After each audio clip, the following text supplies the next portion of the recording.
It's a scientific fact that the hormones of stress downregulate genes and create disease, long-term effects. Human beings, because of the size of the neocortex, we can turn on the stress response just by thought alone. We can think about our problems and turn on those chemicals. That means then our thoughts could make us sick. So if it's possible that our thoughts could make us sick, is it possible then our thoughts could make us well? And the answer is absolutely yes. You have a thought and then the program runs. But it's the emotion that follows the thought. If you have a fearful thought, you're going to feel anxiety. The moment you feel anxiety, your brain's checking in with your body and saying, yeah, you're pretty anxious. So then you start thinking more corresponding thoughts equal to how you feel. Well, the redundancy of that cycle conditions the body. When it comes time to change, a person steps into that river of change and they make a different choice, and all of a sudden they don't feel the same way.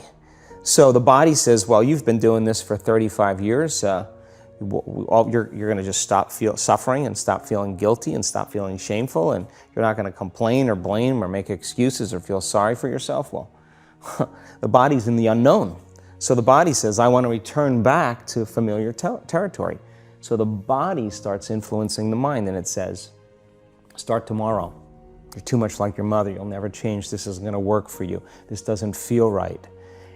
And so if you respond to that thought as if it's true, that same thought will lead to the same choice, which will lead to the same behavior, which will create the same experience, which will produce the same emotion. We have a huge frontal lobe, and it's 40% of our entire brain.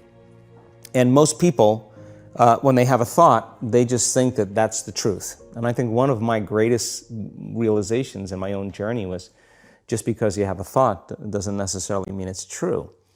So if you think 60 to 70,000 thoughts in one day, and we do, and 90% of those thoughts are the same thoughts as the day before, and you believe that your thoughts have something to do with your destiny, your life's not going to change very much, because the same thought leads to the same choice leads to the same behavior creates the same experience, and the same experience produces the same emotion. And so then the act of becoming conscious of this process to begin to become more aware of how you think, how you act, and how you feel.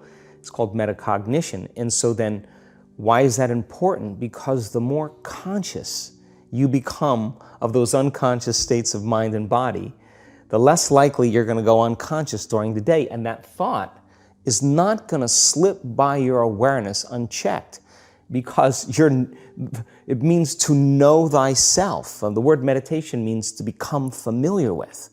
So as you become familiar with the thoughts, the behaviors, and the emotions of the old self, you're retiring that old self. As you fire and wire new thoughts and condition the body into a new emotional state, if you do that enough times, it'll begin to become familiar to you. So it's so important, just like a garden.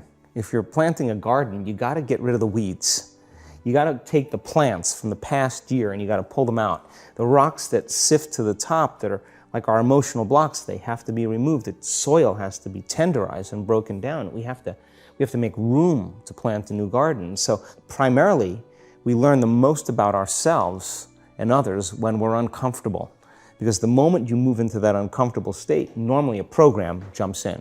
When that program jumps in, it's because the person doesn't want to be in the present moment and engage it consciously.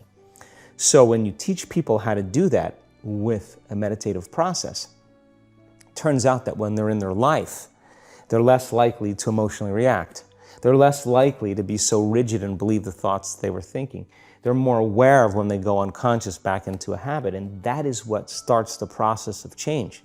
And so we have to unlearn before we relearn. We have to break the habit of the old self before we reinvent a new self. We have to prune synaptic connections and sprout new connections. We have to unfire and unwire and refire and rewire. We have to unmemorize emotions that are stored in the body, then recondition the body to a new mind and to a new emotion, like deprogram and reprogram. That's the act, and it's a two-step process. The stronger the emotional reaction you have to some experience in your life, the higher the emotional quotient, the more you pay attention to the cause. And the moment the brain puts all of its attention on the cause, it takes a snapshot, and that's called a memory. So long-term memories are created from very highly emotional experiences. So what happens then is that people think neurologically within the circuitry of that experience, and they feel chemically within the boundaries of those emotions.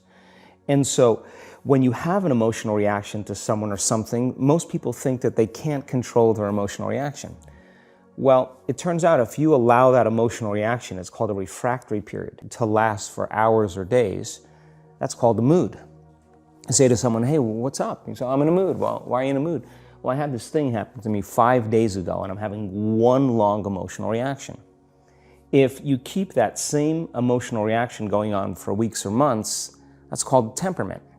Why is he so bitter? I don't know, let's ask him. Why is he so bitter? Why are you bitter? Well, I had this thing happen to me 9 months ago.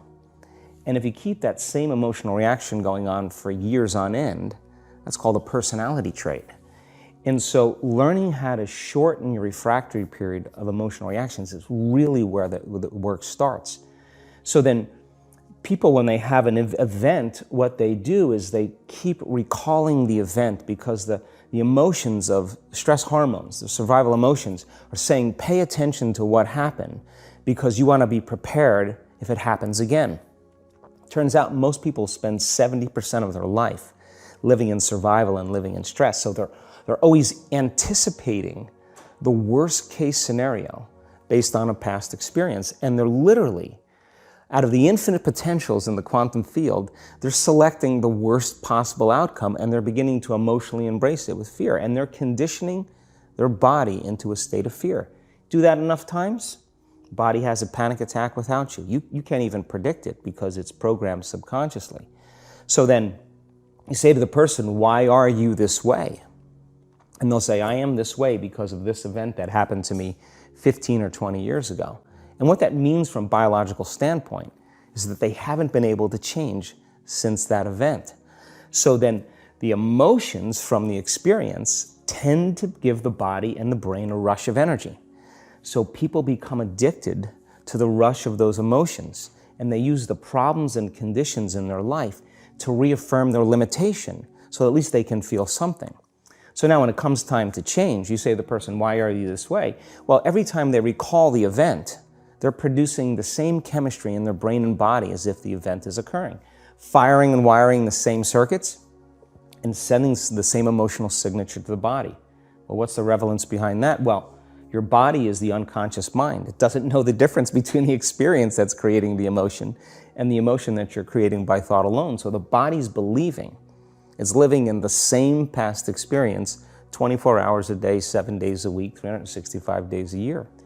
And so then when those emotions influence certain thoughts, and they do, and then those thoughts create the same emotions, and those same emotions influence the same thoughts, now the entire person's state of being is in the past. So then the hardest part about change is not making the same choices you did the day before, period. And the moment you decide to make a different choice, get ready because it's going to feel uncomfortable.